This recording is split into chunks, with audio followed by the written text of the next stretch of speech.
வணக்கம் தமிழ் வைரங்களே. நம்ம ஏதோ லேட்டஸ்டான செல்ஃப் ஹெல்ப் புக்ஸ் படிக்கிறோம், மோட்டிவேஷனல் வீடியோஸ் பார்க்குறோம், வெள்ளைக்காரன் சொல்கிறது வாய் பொளந்து கேட்குறோம்.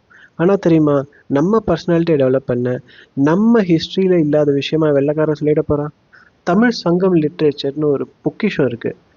இந்த காலத்துக்கு அது ரொம்ப ரெலவெண்ட். இவ்வளோ நாளாக நம்ம தேடி தேடி அலைஞ்சிக்கிட்டு நம்ம தமிழ் கல்ச்சரில் இல்லாத விஷயத்த எவனோ சொல்கிறது கேட்டுக்கிட்டு எங்கேயுமே இனிமேல் போக தேவையில்லை. So let's dive into some timeless lessons from Sangam literature to build a magnetic and admirable personality. ரெடியா? First confidence. நம்ம கணியன் பூங்குன்றனார் அப்படின்னு ஒருத்தர் வந்து பயங்கரமான ஒரு விஷயத்த சொல்லியிருக்காரு. அதாவது யாதும் ஊரே யாவரும் கேளு. இதை வந்து நம்ம டாக்டர் அப்துல் கலாம் கூட பேசி நீங்கள் யூஎன்லேயோ எங்கேயோ பேசி கேட்டிருப்பீங்க.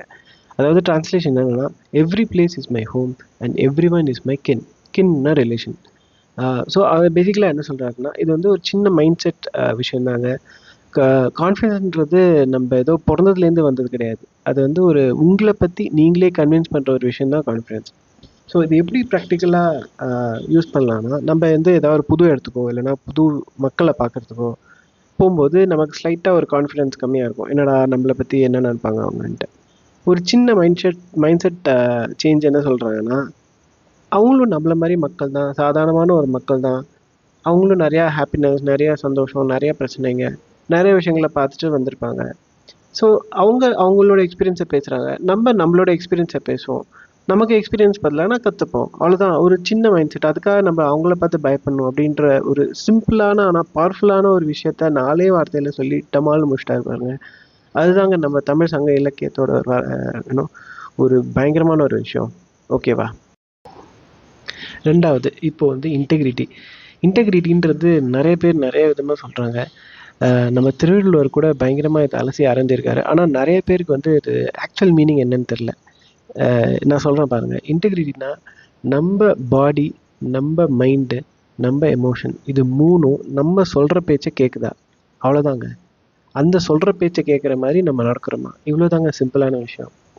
இப்போது வள்ளுவர் என்ன சொல்கிறாருன்னா, ஒழுக்கம் விழுப்பம் தரலான், ஒழுக்கம் உயிரினும் உம்பப்படும்.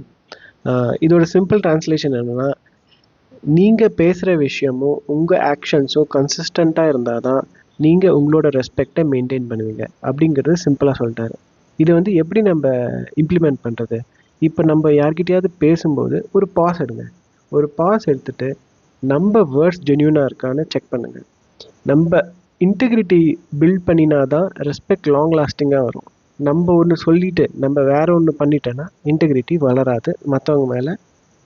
மற்றவங்களுக்கு நம்ம மேலே ட்ரஸ்ட் வராது. இதுதாங்க ரெண்டாவது விஷயம். மூணாவது, என்னோடய ஃபேவரெட், கற்றது கைமண் அளவு, கல்லாதது உலகளவு. இது வந்து நம்ம கேபி சுந்தரம்பாள், ஔவையாருங்க. ஐயோ, படத்தை பார்த்து சொல்லிட்டேன். இவங்க வந்து சொன்னது வந்து இந்த மாதிரி ஒரு ஷார்ட் அண்ட் ஸ்வீட்டான விஷயம் நம்ம சங்க இலக்கியத்தை தவிர வேற எங்கே கிடைக்கும். ஸோ இதோட மீனிங் வந்து ரொம்ப ஷார்ட் அண்ட் ஸ்வீட். நமக்கு தெரிஞ்சதை விட நம்மள ஒரு விஷயத்தை பற்றி ஒரு 1000 பேராவது இன்னும் ஜாஸ்தியாக தெரிஞ்சு வச்சுருப்பாங்க அப்படிங்கிறது தாங்க. ஸோ இது வந்து அதனால நம்ம எப்போவுமே யார்கிட்ட ஒரு விஷயத்தை பற்றி பேசும்போது நமக்கு தெரிஞ்சதெல்லாம் உளறி கொட்டாமல், அதே தெரிஞ்ச விஷயமா இருந்தாலும் கொஞ்சம் வாய் மூடிட்டு ஏதாவது புதுசாக அதை பற்றி கிடைக்குதா, தெரிஞ்சுக்குதா அப்படின்ட்டு பார்க்கறது தாங்க இந்த பழமொழி. இது வந்து நீங்கள் பார்த்தீங்கன்னா, நம்ம தோனி, விராட் கோலி, சச்சின் யாராக இருக்கட்டும், அவங்களோட இன்டர்வியூஸ்லாம் பாருங்கள். அவங்க வந்து எப்போவுமே எனக்கு தெரியும், அது தெரியும், நான் தான் பெஸ்ட்டுன்னு எப்போவுமே சொன்னது கிடையாது. அந்த வயசில் அந்த ஸ்டேஜில் இருக்கும்போது கூட இதுக்கு மேலே நான் ஸ்டில் கற்றுக்கிட்டு இருக்கேன், ஸ்டில் நான் ப்ராக்டிஸ் பண்ணிகிட்டு இருக்கேன்னு தாங்க சொல்லுவாங்க. அதுதாங்க இது சிம்பிளான ஒரு விஷயம். ஓகேவா?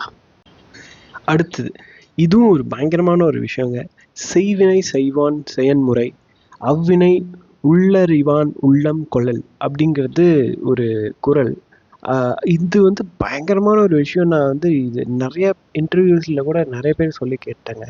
பேசிக்காக இது என்ன சொல்லுதுன்னா, ஒரு விஷயத்தை நம்ம பண்ணும்போது அந்த விஷயத்தை யார் அது முன்னாடி பண்ணியிருக்காங்களோ அவங்கக்கிட்டேருந்து அட்வைஸ் கேட்டு பண்ணுங்க அப்படிங்கிறது சிம்பிளான ஒரு விஷயம் தாங்க.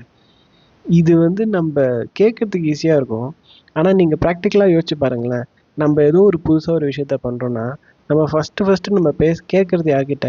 நம்ம வீட்டில் கேட்போம், நம்ம ஃப்ரெண்ட்ஸ் கிட்ட கேட்போம், நம்ம ஸ்கூலில் கேட்போம், காலேஜில் கேட்போம், ஆஃபீஸில் கேட்போம். ஆனால் இதெல்லாம் நீங்கள் கேட்குறதுக்கு முன்னாடி ஒரு விஷயத்த யோசிச்சு பார்த்தீங்களா? நம்ம அட்வைஸ் கேட்குற ஆள் முதல்ல இதை பண்ணியிருக்கானா இல்லையான்ட்டு. ஒரு விஷயத்த பண்ணாத ஆள்கிட்ட போய் அட்வைஸ் கேட்டால் அவன் சொல்கிறது நம்பி நம்ம பண்ணுறோமோ பண்ணாமல் இருக்கோமோ, அது வந்து ஒரு முட்டாள்தனமான ஒரு விஷயங்க. ஸோ பேசிக்காக யார்கிட்ட அட்வைஸ் கேட்குறீங்களோ அந்த அட்வைஸ் சொல்கிற ஆள் இந்த விஷயத்த ஆல்ரெடி பண்ணியிருக்கானா அப்படிங்கிறது செக் பண்ணுறது ஒரு முக்கியமான ஒரு விஷயங்க. ரைட்டா? பாருங்க, இந்த மாதிரி நீங்கள் வேற எந்த லாங்குவேஜ்லங்க இந்த மாதிரி உங்களுக்கு அறிவு இல்லாமல் கிடைக்கும்? இதுதாங்க இன்னைக்கு நான் சொல்ல வந்தேன். நான் வந்து ஒரு 10, 15 லிஸ்ட்டு போடலான்னு நினச்சேன் ஃபர்ஸ்ட்டு. அப்புறம் யோசிச்சு பார்த்தா, மொத்தமா எல்லாத்தையும் சொல்லிட்டேன்னா, அப்புறம் மேக்னெட்டிக் பர்சனாலிட்டி வளராம ஒரு குழப்பமான பர்சனாலிட்டி வந்துரும் அப்படின்றதுக்காக கொஞ்சம் கொஞ்சமா நான் போடுறேன். ஸோ நான் சங்க இலக்கியங்கள்லாம் படிக்க ஆரம்பிச்சிருக்கேன். இது வந்து ஸ்லோவா நான் படிக்க படிக்க கொஞ்சம் கொஞ்சமா நான் உங்களுக்கும் ஷேர் பண்றேன். அப்டேட் புடிச்சதுன்னா ஒரு லைக் போட்டு சப்ஸ்கிரைப் பண்ணுங்க. நெக்ஸ்ட் டைம் நான் வீடியோ போடுறச்ச உங்களுக்கு நோட்டிஃபிகேஷன் வரும். அப்படியே 4 பேருக்கு ஷேர் பண்ணி விட்டு ஹெல்ப் பண்ணுங்க. Thank you very much. Next time meet பண்ணுவோம். பாய்.